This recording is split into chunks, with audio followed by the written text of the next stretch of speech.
Good evening, dear all brothers, sisters, near and far. First, I wish everyone have a peaceful evening. And please allow me to pray for all victims of COVID-19, not in Louisiana, but all over the world, have a chance to receive a better treatment so that they can return home and make their life better. And pray for all brothers and sisters. Please continue to practice social distance. Take care of yourself so that we can get back to our normal life as quick as possible. Thank you.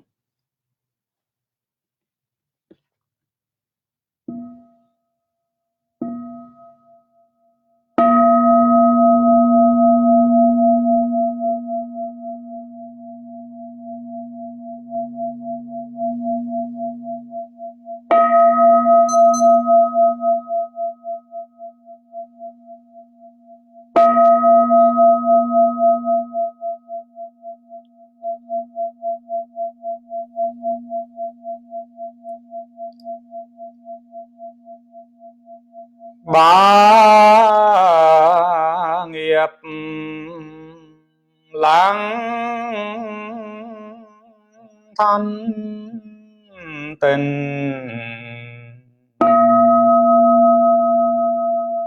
gợi lòng theo tiếng chuông. Nguyện người nghe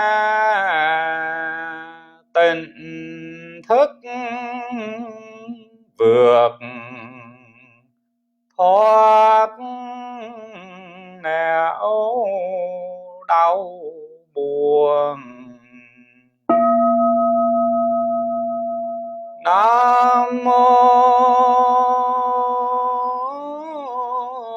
Tầm Thánh Cứu Khổ Đại Bi Quán Thế Âm Bồ Tát.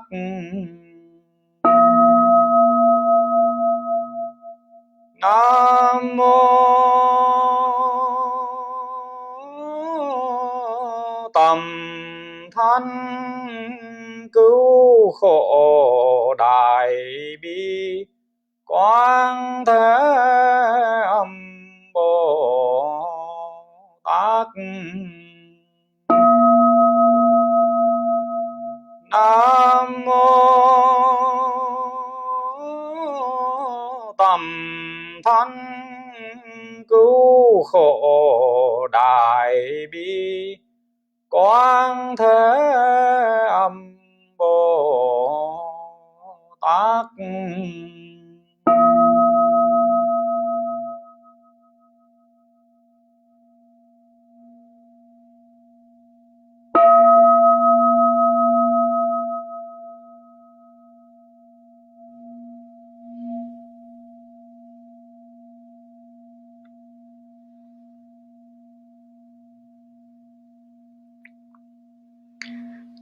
Evening, dear all brothers and sisters. I hope at this time most of us learn how to accept the reality. The reality is that we have to stay home, and we learn how to adapt it into the new lifestyle. Sometimes I think it's really irony. It's really funny. We build the beautiful house, beautiful homes, but now we do not want to live inside our home. We want to go outside.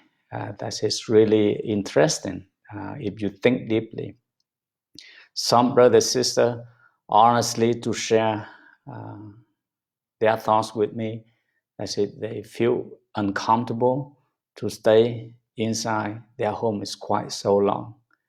And sometimes I question myself whether or not I feel uncomfortable to stay inside this temple quite so long. But luckily, we have been taught and practice and learn how to live inside the temple. So I hope and I believe all of you are able to enjoy, live inside your house, your home also. Dear brother, sister, when things happen, some people think that is the will of higher power. Some people think that is our karma, their karma. Some people think it's just coincidence. Being a Buddhist practitioner, I believe in the teaching of the Buddha. I said things happen have a reason. Unfortunately, we don't have enough insight. We don't have enough wisdom to see through all the reason why things happen like this. Particularly at this time, most of us, all of us in the whole world, have to deal with outbreak of coronavirus. So being Buddhist practitioner, we, based on the teaching of the Buddha, and tonight I would like to share some of my thoughts about the theory of cause, condition, particularly in the theory of dependent origination. I want to summarize this very short, concise, and focus on application, because I believe that at this time, all brothers and sisters, you can do Google search. We have Uncle Google, so you can find all the rich information from different kind of websites. We have a bunch of talks on the YouTube so that you can listen to more. So tonight I just want to summarize the main points, and I focus on the beginner level or intermediate levels, but I do not focus on advanced level. Basic, this theory is based on my understanding that things cannot exist by itself. And now it's very true. I cannot live without the air, without food, without clothes, without 1,000 millions elements, factors around me. So if you look deeply inside your life, inside all kind of phenomena, you cannot exist by itself. I know sometimes you get mad, you're not happy, you may say that loudly, I don't need you anymore, but in fact, we need each other. In Vietnamese culture, most people love Trịnh Công Sơn music. This is very famous Vietnamese composer. When he passed away April 1st, 2000, and New York Times compare him as Bob Dylan in America. And some of his songs with the powerful, contain one powerful statement that says, in the future, all people still need each other. Why not human being? And we really deeply appreciate for his song that he sent out a strong message that we are interconnected, that we are interdependent, not dependent completely or independent, but we are interdependent. So what is the theory of dependent origination? It's basically like a 12 links interconnected with each other in life. And let me go over about what the 12 links in this philosophy. First, ignorance. Some translations say delusion. Second is volitional action. 3rd, consciousness.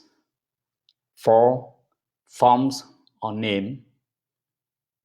5, 6 senses. 6, contact with external condition. 7, feelings. 8, desire. 9, attachment. 10, becoming or existing. 11, birth. And 12, aging and death.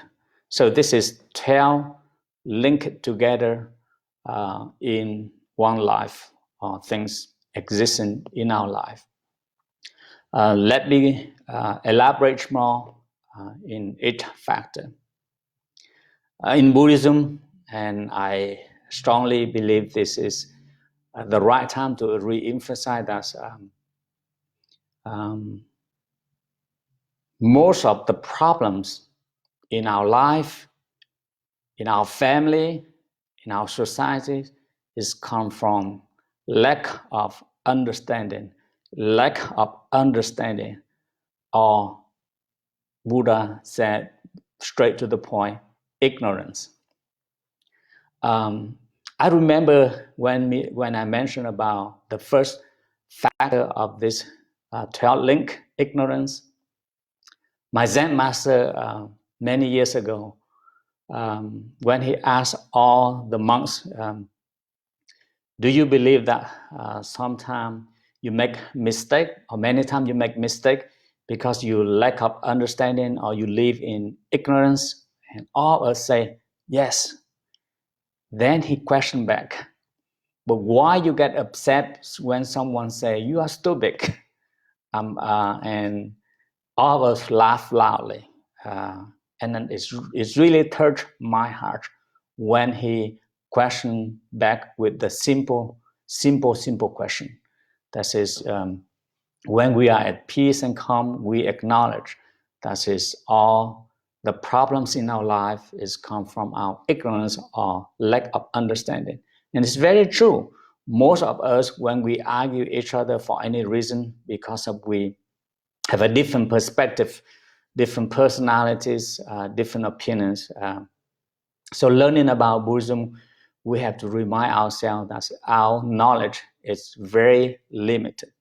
Our understanding is just relatively truth. That is, we call conventional truth, where we get the knowledge.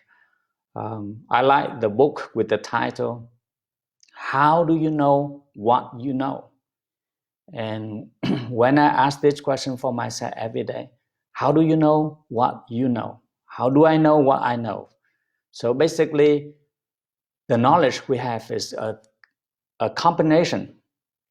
We learn from the school, we learn from our parents, grandparents, friends. Sometimes we learn from wrong friends also. Now we learn from YouTube, Google, social media, news, all kind of this. All that is knowledge we get from. Of course, some of you have more personal experience. That is very true also. So the second factor, that is volition or mental formation. Some translations say mental formation. And usually we take our action based on our mental formation. And again, most of the time, our mental formation, the information are not incorrect, accurate. Like a Sigmund Freud, the father of psychoanalysis in the West, he said approximately 80% of human being behavior operate based on unconsciousness or subconsciousness. And now with the research about mindfulness meditation, we see that it's very hand in hand. Third, that is unconsciousness. And when we say unconsciousness, Depend on each individual. I don't want to generalize here. Some of you practice well. You may maintain the level of consciousness is quite very high. But sometimes I have to be honest with ourselves. We do things just as habitually. I consider that is unconsciousness, or deeper level that is sub unconsciousness. So we have to accept this is the experience all individuals in any society, in any culture have been through. Number 4, that is form and name. We have to accept that we live in conventional truth. So we have to see the form. This is the form of mindfulness inviter bell, mindfulness bell inviter.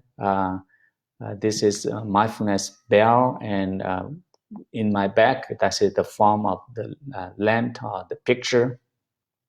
So we have to accept it that is in conventional truth. All of us agreement, we call this is the bell, this is the desk, that is the chair, etc. Next, that is 6 senses, that is seeing, smelling, touching, hearing, tasting, and extrasensory perception. And again, all of us have these 6 senses in general. And there's nothing wrong when we have experienced our 6 senses. But in terms of practicing, we see that depend on the level of each individual practicing, so we can see the problem come from. Let's say, let's pick smelling. If we smell some type of flower we like, and we love to plant that flower, and we hope that we can get the flower so we can get that kind of wonderful smell. But unfortunately, when you plant the flower, I did that sometime also, but it's not offer you a wonderful flowers, and your expectation is you get the smell, but in fact it's nothing. So that is also related to the external condition or context.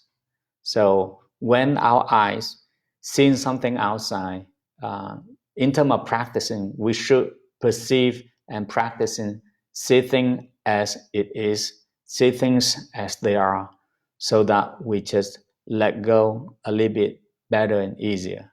But unfortunately, because we love what we see and we dislike what we don't want to see, so that's now it's become the problem.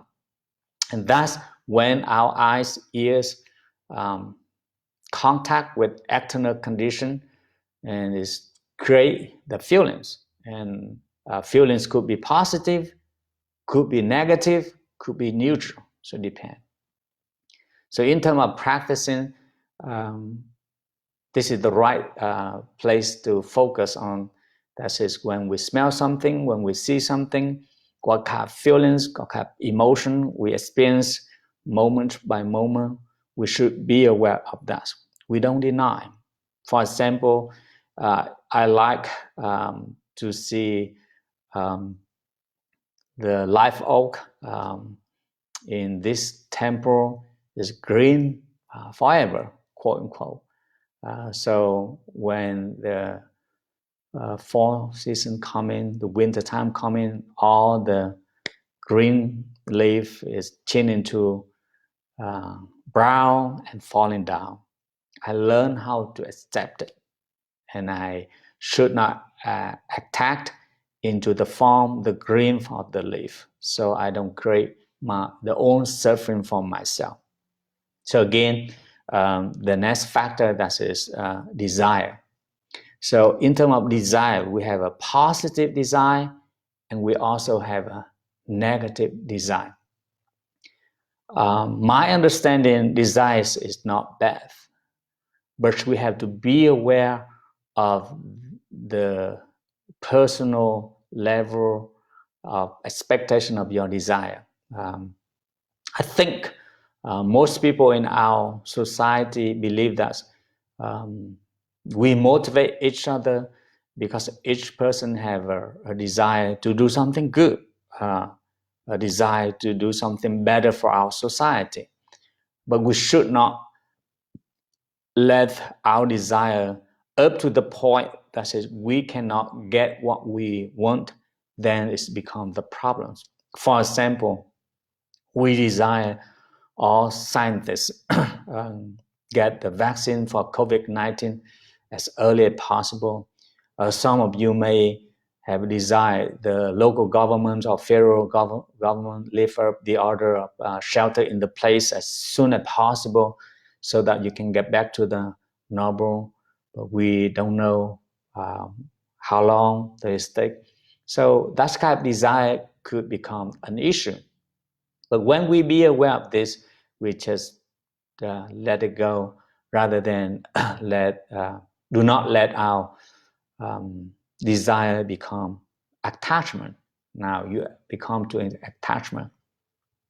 I use this analogy that is when we interact with the external condition based on our six senses, it's look like this. That is hearing, seeing, tasting, touching, etc.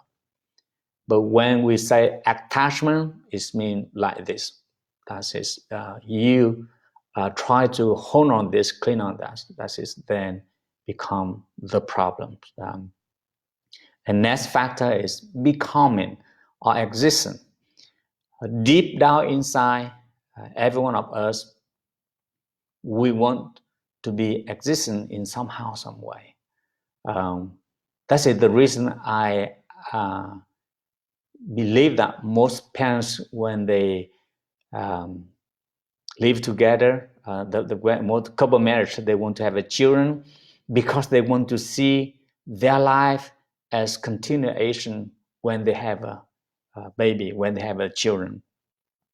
Some couples, they share with me at the personal level that they feel lack of something in their relationship, in their life, because of they don't see that their life is continuation as a becoming in the future.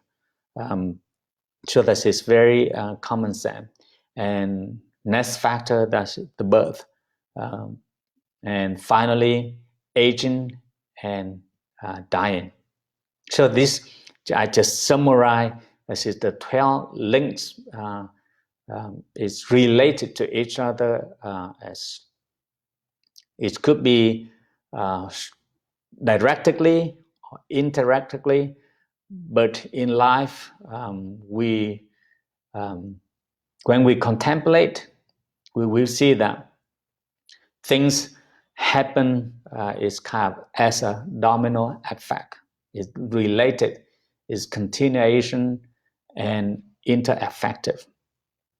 COVID-19, based on the public information, original come from Wuhan city in China, but now it's all over the world. And this is a perfect example that we should not think when something happened in Vietnam, it just happened in Vietnam. When something happened in Africa, it just happened in Africa. When something happened in Baton Rouge, in Louisiana, just happened in Baton Rouge, in Louisiana. No, it's happened here, but affect in the other side of the world. It's happened in Vietnam, but eventually also affect in our society. So in short, I want to say that the theory of dependent origination is to help us to develop more insight and more wisdom. And when we have more wisdom, we solve the problem easier and better. That's I believe. So instead of to worry all this kind of interrelated, interconnected. It could be positive, it could be negative. Why don't we focus on practicing how to develop our compassion, how to develop our wisdom, so that we can change the way we look at things, and things will be changed. That's I believe that. Think about this. When you think you are not related to anyone around you, the way you behave is different. But if you think your life related to other lives, the other lives also related directly or indirectly to you, the way you treat the other people and treat yourself also different. So I wish all brothers and sisters in our community relearn about this profound theory in Buddhism and apply into your life, so that you can enhance your practicing and make your life better. Thank you very much for listening to my short lecture, and I wish all brothers and sisters return to your meditation room and enjoy 10, 15, or 30 minutes, or some of you an hour. That is a wonderful thing you can do right now and inside your house. Please love your house and live inside your home. Thank you.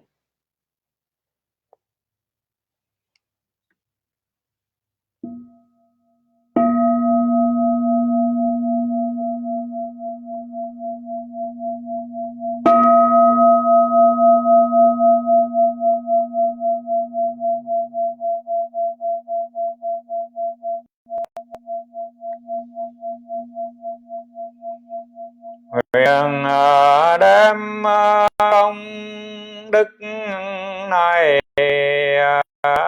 hướng về khắp tất cả đệ tử và chúng sanh đều trọn thành Phật đạo.